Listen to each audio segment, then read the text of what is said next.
청취자님, 환영합니다. 오늘 이 시간에도 우리의 지적 호기심을 좀 든든하게 채워보고 또 일상을 바라보는 새로운 렌즈를 끼워볼 깊은 탐구의 시간으로 여러분을 초대합니다. 네, 다들 정말 바쁘게 하루를 보내고 계실 텐데요. 맞아요. 그래서 오늘 우리가 나눌 이 대화가 여러분의 그 팍팍한 일정 속에 아주 신선하고 또 묵직한 생각거리를 확 던져줄 거라고 확신합니다. 기대가 되네요.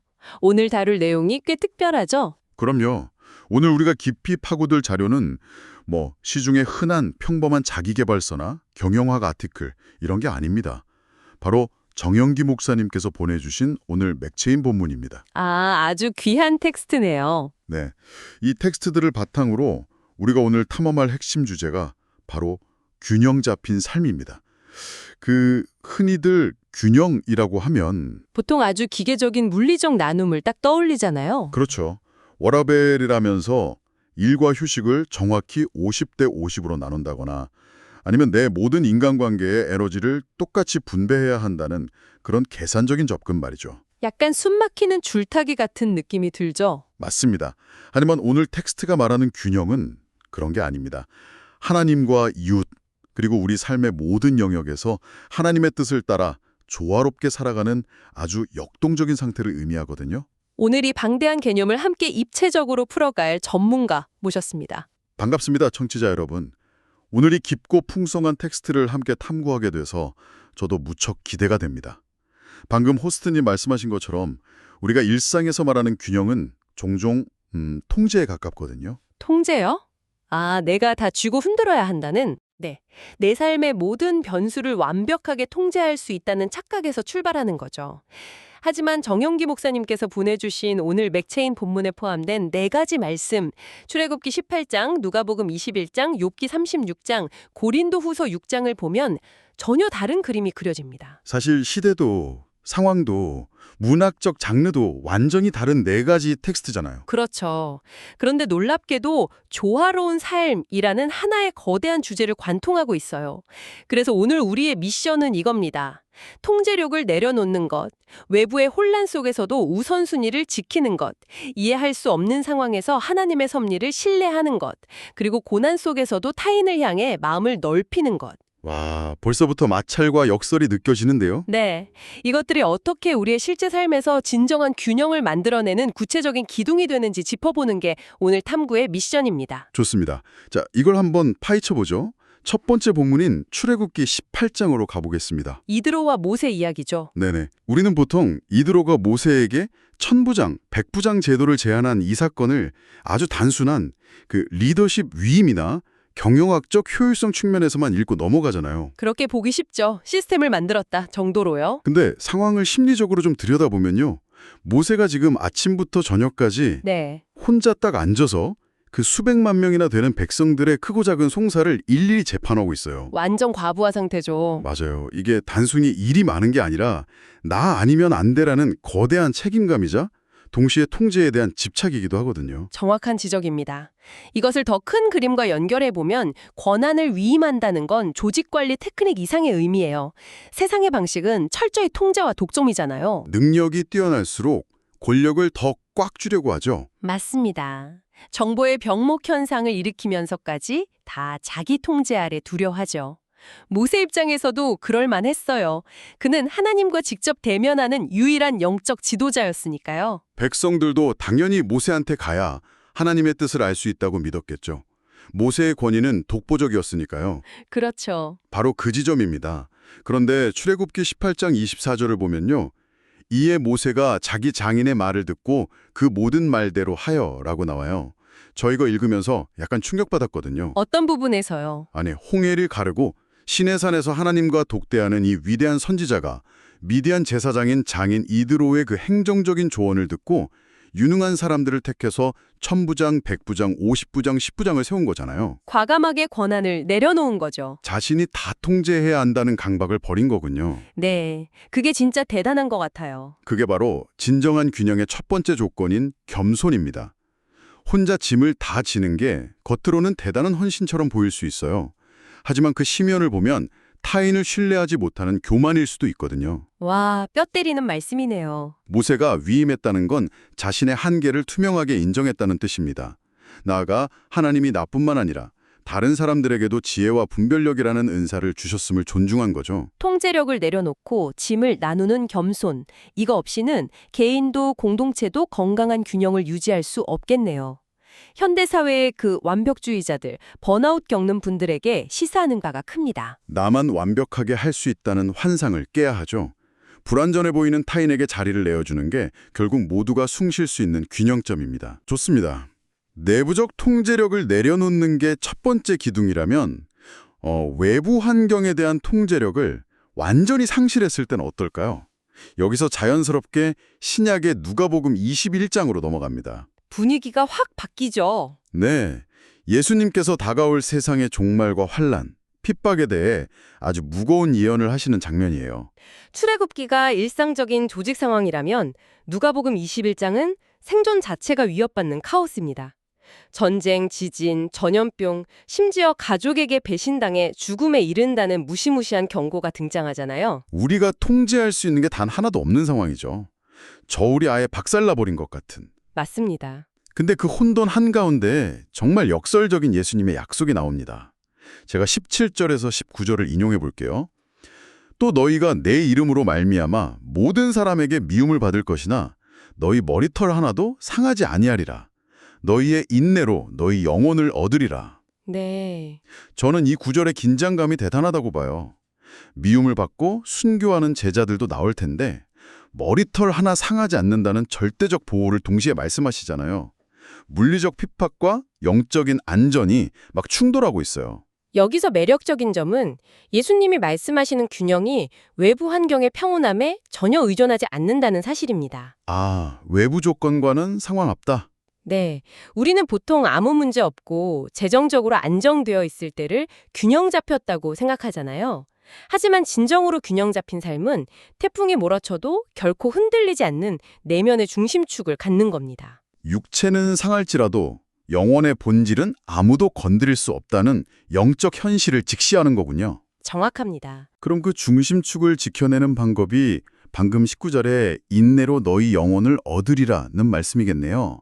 흔히 인내라고 하면 그냥 이과 깨물고 버티는 걸 생각하는데 뉘앙스가 좀 다른 것 같아요. 완전 다릅니다. 수동적인 체념이 아니라 아주 적극적인 영적 저항이에요. 영적 저항이요? 세상이 무너져도 하나님 나라 백성은 복음을 전파하고 영혼을 구원한다는 그 최우선 순위를 망각하지 않아요. 상황의 파도에 요동치는 대신 하나님의 약속이라는 닻을 내리고 영혼을 지켜내는 거죠. 내가 누구고 뭘 위해 살아야 하는지 잃지 않는 것. 와, 멋지네요.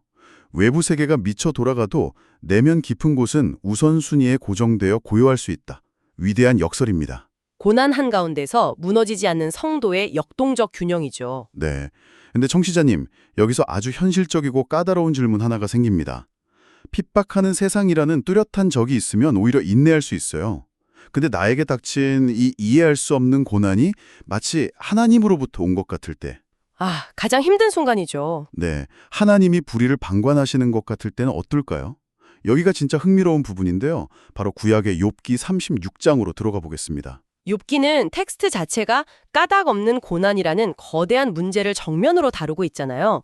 36장은 욥의 친구 엘리후가 하나님이 하시는 일의 균형에 대해 변증하는 대목입니다. 맞아요. 엘리후 주장을 보면 하나님이 크고 능하시지만 사람을 멸시하지 않으시고 악인은 심판하고 고난받는 자에게 공의를 베푸신다고 해요. 특히 7절을 보면 그의 눈을 의인에게서 떼지 아니하시고 그들을 왕들과 함께 왕좌에 앉히사 영원토록 존귀하게 하시며 라고 하거든요. 네, 아주 장엄한 선언이죠. 근데 잠깐만요. 엘리후는 하나님이 의인에게서 눈을 떼지 않는다고 하는데 정작 욥이 겪는 현실은 완전 반대잖아요. 자식 잃고 재산 잃고 병들어서 잿더미에 앉아 있어요. 인간의 시선으로 보면 전혀 균형 잡힌 저울이 아니죠. 이 지독한 불협화음, 이걸 도대체 어떻게 이해해야 합니까? 이건 중요한 질문을 던지게 하죠. 우리는 일상에서 불공평한 상황을 마주하면 하나님의 선하심을 바로 의심합니다. 당장 인과응보가 일어나야 균형이 맞다고 생각하니까요. 그렇죠. 내가 선한 일 했으니 축복받고 쟤는 악한 일 했으니 벼락을 맞아야 수평이 맞는다고 보는 거예요. 일종의 영적인 자판기처럼 하나님을 대하는 거죠. 동전 넣으면 바로 음료수가 나와야 한다는 식이네요. 안 넣으면 기계 고장났다고 발로 차고. 맞습니다. 하지만 엘리후가 말하는 하나님의 균형은 그런 단편적인 시간표를 아득히 초월합니다. 의인이 겪는 고난조차도 거대한 섭리 안에서 의미가 있다는 거예요. 고난이 멸망시키려는 게 아니라 정년의 과정이라는 말씀인가요? 네, 교만을 꺾고 교훈을 듣게 하고 궁극적으로 영원한 왕자에 앉히기 위한 거죠.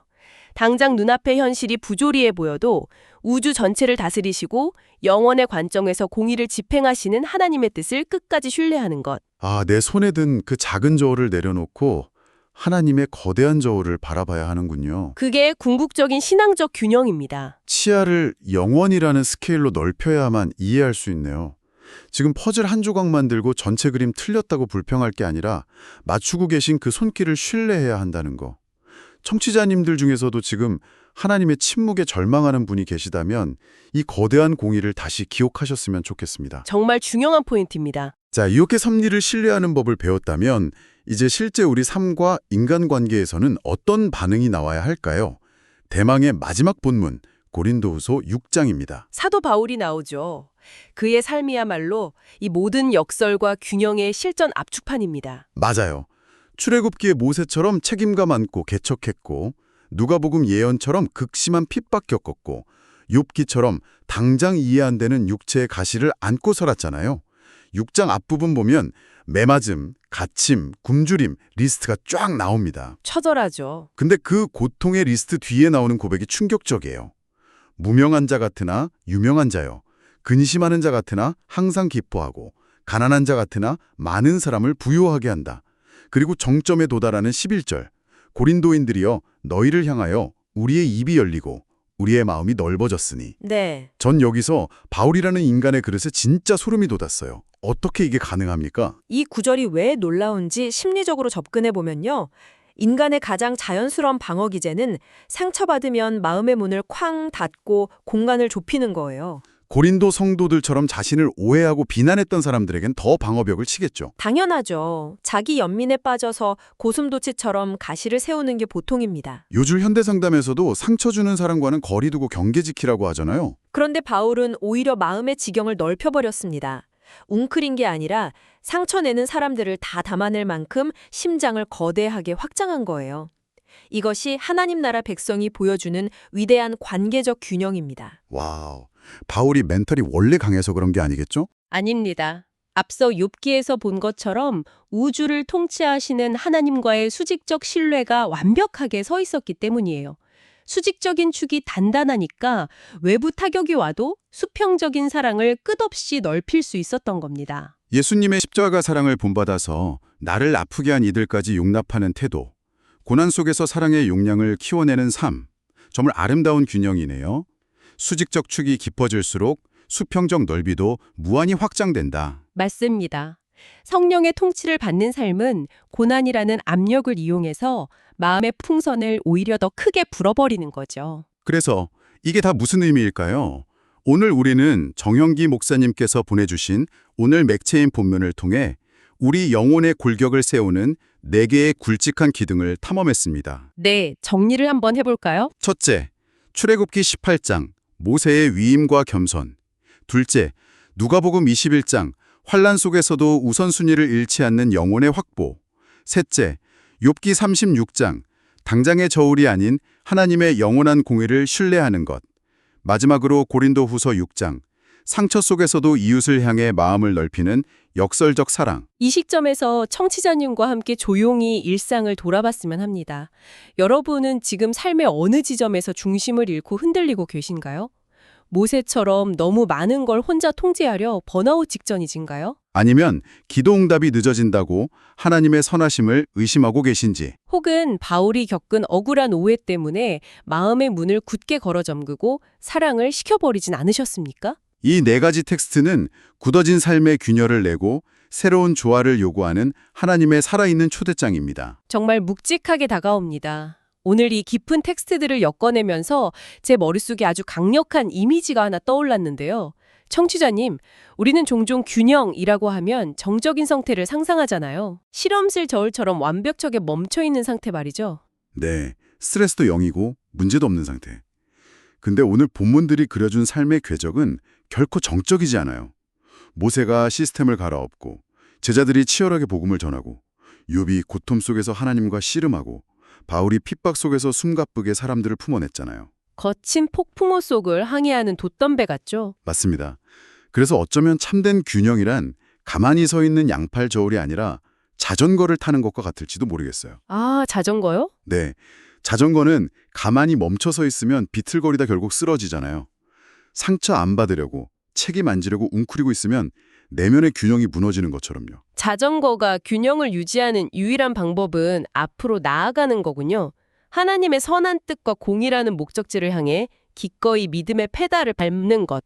때로는 모세처럼 힘을 빼고 커브 돌 때는 바울처럼 몸을 이웃을 향해 기울이면서요. 이 역동적인 움직임 속에서 하나님을 향한 신뢰가 중심축이 되어줄 때 쓰러지지 않는 거네요. 바로 그겁니다. 끊임없이 페달을 밟는 역동적인 텐션. 그게 살아 숨쉬는 균형입니다. 청취자님, 오늘 하루 가만히 있어서 저울 눈곱만 맞추려 스트레스 받지 마시고 이 모험 가득한 자전거에 과감하게 올라타보시는 건 어떨까요? 아주 멋진 도전입니다. 통제력을 내려놓고 인내의 페달을 밟으며 마음을 넓히면서요. 오늘 우리가 함께 나눈 이 깊은 탐구의 시간은 여기서 인사드리지만 청취자님의 치열한 일상 속에서는 오늘 텍스트들이 살아 움직이며 더 풍성한 묵상으로 이어지기를 응원하겠습니다. 긴 시간 함께 해주셔서 깊이 감사드립니다.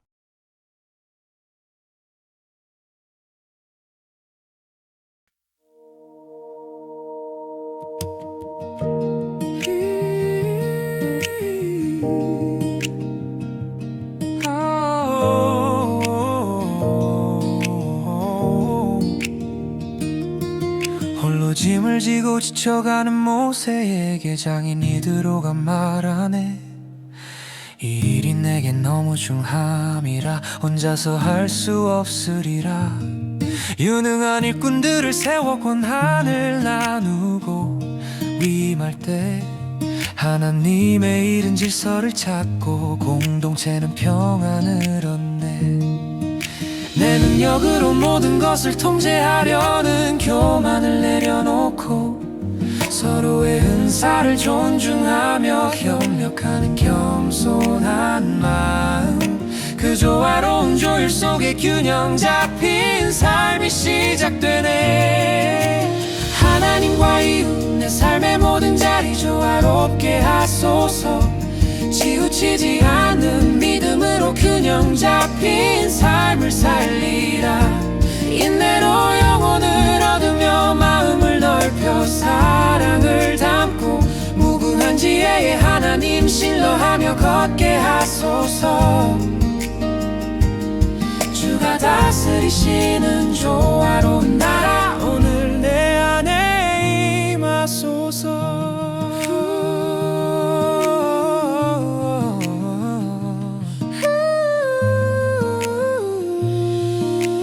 환난과 박해의 소문이 들리고 세상이 요동칠지라도 주님은 말씀하시네. 인내로 너희 영혼을 얻으리라.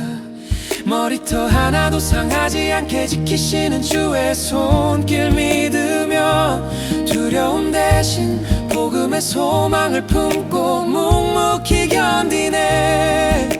현실의 아픔과 미래의 약속 사이에서 균형을 잡고 끝까지 믿음을 지키는 인내가 생명의 열매 맺나니.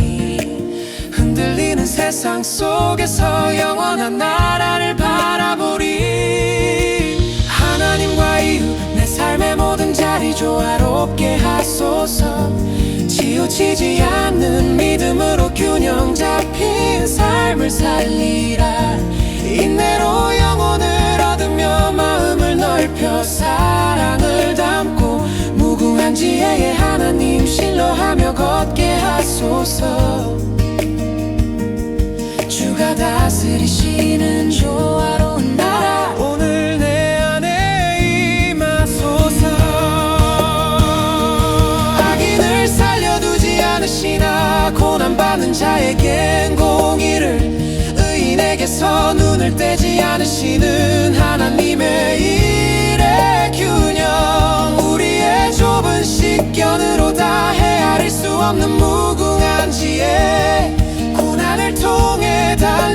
가지고 존귀하게 세우시는 주를 믿네. 환난 중에도 기뻐하며 많은 사람 부욕해 하는 사랑, 다쳤던 마음을 활짝 열어 오직 마음을 넓히라 하시네. 속이는 자 같은 나 참 되고 아무것도 없는 자 같은 나, 모든 것을 가진 자로 세상 앞에 당당히 서리라. 좁아진 우리 마음을 넓혀 원수까지 용납하는 사랑, 그 넉넉한 품이 하나님 나라의 백성 된 증거라네. 기쁨과 슬픔, 가난과 부요 속에서도 중심을 잃지 않고 오직 그리스도의 평강으로 내 삶의 균형을 붙들리. 모세처럼 권한을 나누어 조화로운 일꾼이 되고 제자들처럼